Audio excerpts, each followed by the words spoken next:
င်္ဂလာပါဒီကနေ့နောက်ဆုံးရရှိထားတဲ့နိုင်ငံတကာသတင်းတွေကိုကျွန်တော်ကိစ္စနိုင်ကတောင်းယူတင်ဆက်ပြီးတော့မှဖြစ်ပါတယ်အပြည့်ရဲ့သဘောတူညီချက်မရပါကအီရန်ပြည်မှတ်တွေကိုဆက်လက်ဖျက်ဆီးမယ်ဆိုတဲ့ Trump ရဲ့ထပ်တိုးချင်းကြောက်မှုသတင်းအမေရိကန်ရဲ့အပြည့်ရဲ့အဆိုပြုချက်ဟာလက်တွေ့မကျဘဲအလွန်အကျူးဖြစ်နေတယ်ဆိုပြီးအီရန်တုံ့ပြန်လိုက်တဲ့သတင်းနဲ့လက်ရှိအီရန်စစ်ပွဲကိုအဆုံးသတ်မဲ့အချိန်ကန့်သတ်ထားတာမျိုးမရှိကြောင်းနေတန်ယာဟုကပြောကြားခဲ့တဲ့သတင်းတွေပဲဖြစ်ပါတယ်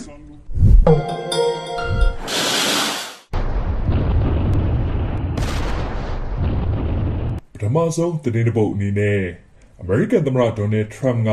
အချိန်တိုအတွင်းသဘောတူညီချက်တစ်ခုမရဘူးဆိုရင်အီရန်ရဲ့စွမ်းအင်စက်ရုံတွေရေနံတွင်းတွေအပြင်ရေကြိုးတပ်ဆင်စက်ရုံတွေကိုပါဖျက်ဆီးပစ်မယ်ဆိုပြီးနောက်တစ်ကြိမ်ချိန်ချောက်လိုက်ပါတယ်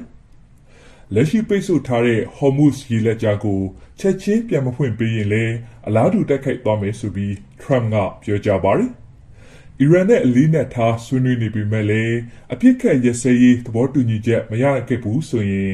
ရွေချက်ရှိမတိုက်ပဲဖယ်ထားတဲ့နေရာတွေကိုပါပြရလိမ့်မယ်လို့လည်းဖြည့်ဆွတ်ပြောတော့ပါတယ်။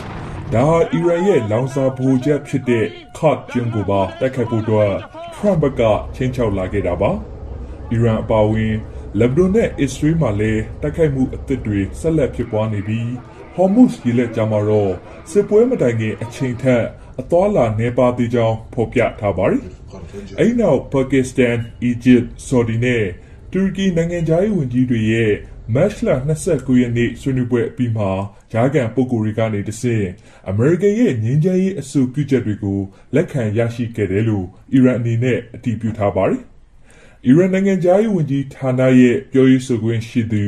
Esmail Baghaeiကတော့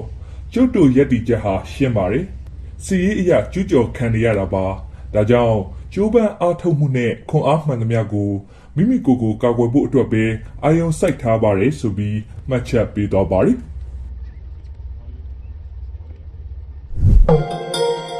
နောက်ထပ်ဆက်ဆက်သတင်းပုတ်အနေနဲ့လက်တလောအဆိုပြုထားတဲ့အမေရိကန်ရဲ့အပြစ်ခတ်ရစဲရေးအစီအစဉ်ဟာလက်တွေ့မကျရုပ်တိမတန်သလိုအလွန်အကျူးလဲဖြစ်နေပါတယ်ဆိုပြီးအီရန်နိုင်ငံသားရေးဝန်ကြီးဌာနပြောရေးဆိုခွင့်ရှိသူ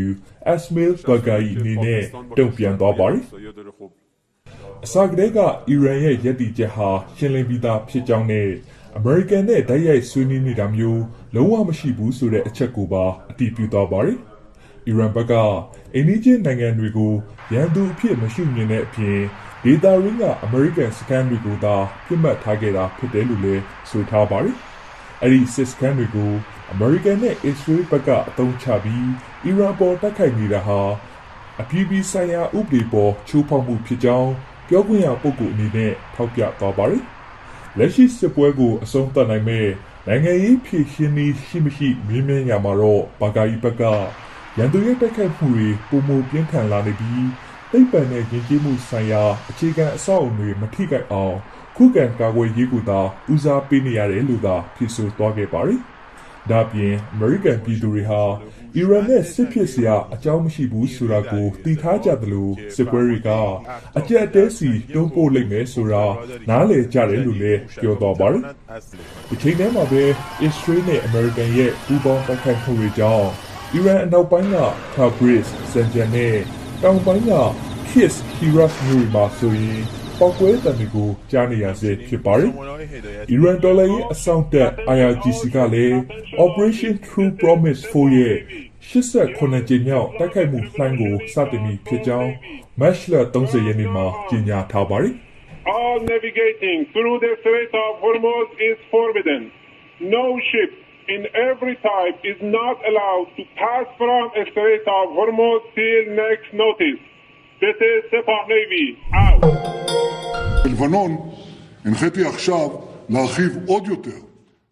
ဆက်လက်တင်ဆက်ပေးမှာကတော့အီရန်နဲ့စစ်ပွဲကိုဘယ်အချိန်အဆုံးသတ်ရမယ်ဆိုပြီးအချိန်စရာမကန့်သတ်ထားခြင်းဘူးလို့အစ္စရေးဝန်ကြီးချုပ်ဘင်ဂျမင်နေတန်ယာဟုအနေနဲ့ပြောကြားသွားပါတယ်။ עם הכוח הזה הוא ישמיד אותנו. American ရုပ်သံဌာန Newsmax နဲ့အင်တာဗျူးမှာနေတန်ယာဟုကကျင်းတီတာဟာစစ်ပွဲတဝက်ကျော်နေပြီဖြစ်တယ်လို့အီရန်ကိုလည်းတဖြည်းဖြည်းချင်းအတွင်းလှိုက်က ပြိုလဲတော့မှာဖြစ်တယ်ဆိုပြီးမှတ်ချက်ပြုပါတယ်။ဒါပေမဲ့လည်းလန်ဒိုဝက်ကြော်ပြီးဆိုတာဟာအချင်းကိုဆိုလိုတာမဟုတ်ဘဲစီရေးရီမန်းချက်တွေကိုသာပြောလိုတာဖြစ်ကြောင်းနေတန်ယာဟုဘက်ကရှင်းပြပါတယ်။လက်ရှိမှာအီရန်ရဲ့စီရေးဒုံးကျည်နဲ့နျူကလ িয়ার စွမ်းဆောင်ရည်တွေကိုရှော့ချပစ်နိုင်ဖို့အတွက်အဓိကထားလှုံ့ဆော်နေတယ်လို့လည်းသူကဖြည့်ဆွတ်ပြောပါတယ်။လွန်ခဲ့တဲ့ဖေဖော်ဝါရီလ28ရက်နေ့ကတည်းကအီရန်စစ်ပွဲကိုအတူစတင်ခဲ့တဲ့အမေရိကန်သမ္မတထရမ့်ဟာဒီစစ်စင်ရေးကို၄ဘက်ကနေ6ဘက်ထိကြာနိုင်တယ်ဆိုပြီးပြောဆိုခဲ့ပူပါတယ်။လက်ရှိအီရန်ရဲ့ဒုံးကျည်နဲ့ချင်းချောက်နိုင်စွမ်းဟာလည်းအစ္စရေးသမကဥရောပနဲ့အမေရိကန်အထိပါအန္တရာယ်ရှိလာနိုင်တယ်ဆိုပြီးနေတန်ယာဟုအနေနဲ့တတိပေးတော့ပါတယ်။အဲ့ဒီအန္တရာယ်ကိုဆယ်စုနှစ်ပေါင်းများစွာကတည်းကကြိုသိထားခဲ့တဲ့အလျောက်ပြက်ပြက်သားသားဆောင်ရွက်ခဲ့တဲ့သမ္မတထရမ့်ကိုပါချီးကျူးလိုပါတယ်ဆိုပြီးနေတန်ယာဟုကပြောထားပါတယ်။အခုဆိုရင်အီရန်တော်လှန်ရေးအစောင့်တပ်ဖွဲ့ဝင်ထောင်ပေါင်းများစွာတိတ်ဆုံးသွားပြီဖြစ်တဲ့အပြင်နျူကလ িয়ার အစီအစဉ်တွေနဲ့လက်နက်စက်ရုံတွေပါဖျက်ဆီးပစ်နိုင်ခဲ့တဲ့အကြောင်းအစ္စရေးဝန်ကြီးချုပ်ကိုရိုင်းမှတ်ချက်ပေးသွားပါတယ်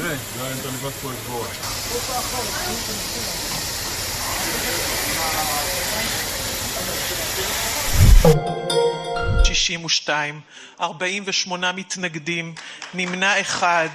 אני קובעת כי הצעת חוק עונש מוות למחבליםနောက်ထပ်တင်ဆက်ပေးမှာကတော့အစ္စရေးနိုင်ငံရဲ့ခနက်ဆက်လွှတ်တော်မှာအကြမ်းဖက်တိုက်ခိုက်မှုတွေနဲ့ပြစ်မှုထင်ရှားတဲ့ပါလက်စတိုင်းတွေကိုအလိုလျောက်သေးတမ်းချမှတ်နိုင်တဲ့ဥပဒေအသစ်တစ်ရပ်ပြဋ္ဌာန်းလိုက်ပါတယ်။အဲ့ဒီဥပဒေဟာခွဲခြားဆက်ဆံရာရောက်တယ်ဆိုပြီးဝေဖန်ထားကြသလိုဗြိတိန်၊ပြင်သစ်၊ဂျာမနီနဲ့အီတလီစတဲ့ဥရောပနိုင်ငံတွေကလည်းဒီမိုကရေစီအခြေခံမှုတွေကိုထိခိုက်စေနိုင်ကြောင်းသတိပေးထားပါတယ်။မတ်လ30ရက်နေ့မှာပြုလုပ်ခဲ့တဲ့မဲခွဲဆုံးဖြတ်မှုတွင်အစ္စရေးဝန်ကြီးချုပ်ဘန်ဂျမင်နေတန်ယာဟုကိုယ်တိုင်ထောက်ခံခဲ့တာတွေ့ရပြီးထောက်ခံမဲ62မဲကန့်ကွက်မဲ48မဲရလဒ်နဲ့အတည်ပြုနိုင်ခဲ့ပါတယ်။အဲ့ဒီဥပဒေကိုပြဋ္ဌာန်းနိုင်ဖို့အတွက်အမျိုးသားလုံခြုံရေးဝန်ကြီးအီတမာဘန်ဂါဗီယာရဲ့ဦးဆောင်မှုနဲ့အတူလက်ရဆုံးဝါဒီတွေကအပြင်းထန်တွန်းအားပေးခဲ့ကြတာပါ။ဒါကြောင့်မဲအကြမ်းဖက်လုပ်ရအဖြစ်သတ်မှတ်ခံရပြီးအသက်ဆုံးရှုံးစေတဲ့တိုက်ခိုက်မှုတွေကျူးလွန်ခဲ့မယ်ဆိုရင်အစ္စရေးစစ်ခုံရုံးကနေပါလက်စတိုင်းတွေကိုရက်90တွင်ကြိုးပေးကွပ်မျက်ပိုင်ခွင့်ရှိပါတယ်။တကယ်လို့အချိန်ရွှေ့ဆိုင်းရမယ်ဆိုရင်လေရက်ပေါင်း180အထိသာအများဆုံးခွင့်ပြုကြောင်းဥပဒေကြမ်းမှာဖော်ပြထားပါတယ်။အဲ့ဒီဥပဒေဟာအစ္စရေးနိုင်ငံသားဂျူးလူမျိုးတွေပါအကျုံးဝင်တယ်ဆိုပေမဲ့လည်းတကယ်လက်တွေ့မှာတော့တည်တံပေးခံရနိုင်ခြေမရှိသလောက်နေပါပါတယ်။ဘာကြောင့်လဲဆိုတော့တိုက်ခိုက်ရတဲ့ရည်ရွယ်ချက်ကအစ္စရေးနိုင်ငံရဲ့တည်ရှိမှုကိုပြတ်ကွယ်သွားစေဖို့ဆိုတဲ့အချက်နဲ့အကျုံးဝင်မှသာတည်တံချမှတ်နိုင်တာကြောင့်ဖြစ်ပါတယ်။အဲဒီနောက်အတိုက်ခံဖြစ်တဲ့ဒီမိုကရက်ပါတီခေါင်းဆောင်ရဲကိုလန်ကလည်းဒါဟာနိုင်ငံတကာရဲ့အရေးယူပိတ်ဆို့မှုတွေကိုဖြစ်ပေါ်လာစေနိုင်တဲ့အပြင်အစ္စရေးလူကြုံရေးအတွက်ပါအနှဲငယ်မျှတော့အထောက်အကူမပြုဘူးလို့မှတ်ချက်ပေးသွားပါတယ်။အစ္စရေးခြေဆိုင်နိုင်ငံသားအခွင့်အရေးအသင်းကလည်းဒီဥပဒေကိုစန့်ကျင်ပြီးအယူခံတင်သွင်းထားတဲ့အလျောက်လက်ခံကြားနာဖို့ရှိမရှိဆိုတာဟာတရားရုံးချုပ်အပေါ်မှာပဲမူတည်လို့နေပါတယ်။အစ္စရေးသမိုင်းတစ်လျှောက်တေတံပေးကွပ်မျက်ခံရသူ2ဦးသာရှိခဲ့ပြီးအဲ့ဒီတွေကတယောက်ဟာ Holocaust ဂျူးလူမျိုးတုံးတပ်ဖြတ်မှုရဲ့အဓိကတာဝန်ရှိသူနာဇီတပ်မှူးဟောင်း Adolf Eichmann ပဲဖြစ်ပါတယ်။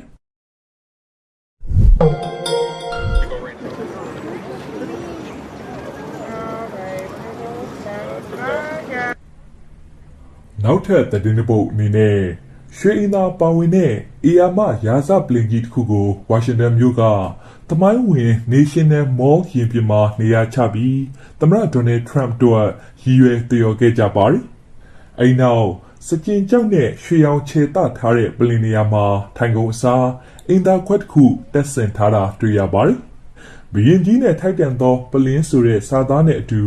ထရမ့်ရဲ့အိမ်ဖြူတော်ပြင်ဆင်မွမ်းမံမှုတွေပေါ်လောင်ပြောင်ထားတဲ့စာတမ်းလေးပါဝင်ခဲ့ပါတယ်။အမေရိကန်သမ္မတထရမ့်ဟာပြီးခဲ့တဲ့နှစ်တုန်းကအာဏာပြန်ရလာခဲ့ပြီးနောက်အိမ်ဖြူတော်နဲ့မြို့တော်ဝါရှင်တန်ကိုအကြီးအကျယ်မွမ်းမံပြင်ဆင်မှုတွေလှုပ်ဆောင်နေခဲ့တာပါ။ ဒါပြင် Trump ဟာအိမ်ဖြူတော်အပါအဝင်လင်ကွန်းအိမ်ခံဘေးနာကရီချိုးကန်းကိုပါပြင်ဆင်ခဲ့တယ်လို့သမ္မတရုံးခန်းကိုလည်းရွှေ့ချထားခဲ့ပါတယ်။လက်ရှိမှာကာပွဲခမ်းမဆောင်ဆောက်လုပ်ဖို့အတွက်အိမ်ဖြူတော်အရှိတ်ဆောင်ဖြိုချထားရတဲ့အပြင်ကနေဒီစင်တာမှာပြန်လည်တည်ဆောက်နိုင်ဖို့စီစဉ်လျက်ရှိပါတယ်။ဒါဟာ Trump ကအိမ်ဖြူတော်နဲ့မြို့တော်ကိုအရင်ထက်ပိုပြီးလှပအောင်လှုပ်ဆောင်နေတာဖြစ်တဲ့ကြောင်းအစိုးရအဖွဲ့အနေနဲ့တုံ့ပြန်ထားပါတယ်။အဲ့ဒီပလင်မှာ The Secret Handshake လို့ရေးထားတဲ့အင်သာသုံးစက္ကူလိပ်လည်းထည့်သွင်းထားခဲ့ပါတယ်။အရင်တစ်ခေါက်တုန်းက The Secret Handshake အမည်ရအလားတူအဖွဲ့ဟာတငယ်လိန်ပွဲစားပြစ်မှုကျွလွန်သူ Jeffrey Epstein နဲ့ Trump တို့ရဲ့ဇုံတွဲပုံစံရုပ်ထုကိုဖန်တီးပြသခဲ့ပါသေးတယ်။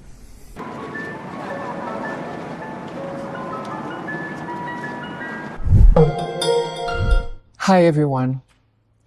You know, in my career, I've recorded a lot of birthday messages. But this is the first time I've ever recorded one for my own birthday. နောက်ဆုံးတင်ဆက်ပေးမှာကတော့ကနေဒါနိုင်ငံသူဆိုတော်ကြီးစလင်းတီယွန်ဟာ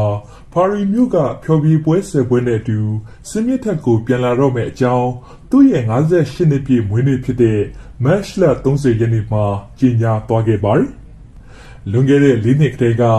လမ်းလျှောက်ဖို့နဲ့တချင်းဆိုဖို့ရာခက်ခဲစေပြီးကုသလို့မရနိုင်တဲ့အာယုံကြောယောဂါ stiff person syndrome ခံစားနေရတာကြောင့်ဒီအမှုပညာလုပ်ငန်းတွေကိုရပ်နားထားခဲ့ရတာပါ။ဒါပေမဲ့လည်းသူကိုယ်တိုင်ကအရှုံးမပေးဘဲတပတ်ကို9ရက်အထိပြင်းထန်တဲ့ကိုယ်လက်လှုပ်ရှားမှုနဲ့အတန်ပိုင်းဆိုင်ရာကုထုံးတွေခံယူခဲ့တဲ့အလျောက်အခုလိုမျိုးတကြော့ပြန်လာနိုင်ခဲ့တာပါ။ကမ္ဘာပေါ်မှာအယ်ဘန်အယောင်ရဆုံးအမှုပညာရှင်တွေကတဦးဖြစ်တဲ့စလင်းဒီယွန်ဟာအောက်ပါပြင်းထန်တဲ့တီဆိုပုံတွေကြောင့်ပဲသူ့ကိုလူသိများစေခဲ့ပါတယ်။မတ်လ30ရက်နေ့ညပိုင်းချိန်အီဖယ်မျှော်စင်မှာတော့ပါရီအဆင့်သင့်မဲ့ဆိုတဲ့စာတမ်းနဲ့အတူ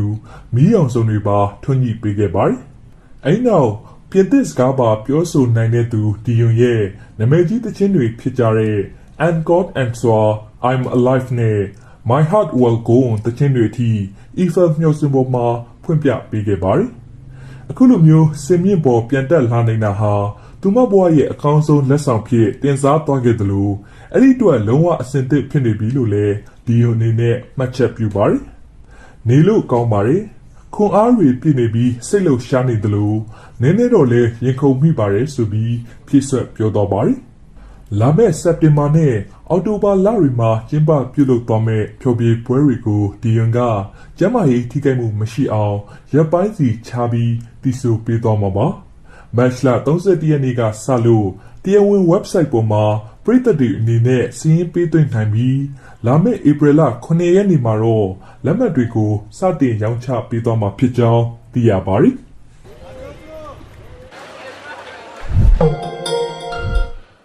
ဟုတ်ကဲ့ပါနိုင်ငံတကာသတင်းတွေကိုဒီလောက်နဲ့ပဲအဆုံးသတ်လိုက်ပါတယ်ကျွန်တော်ကတော့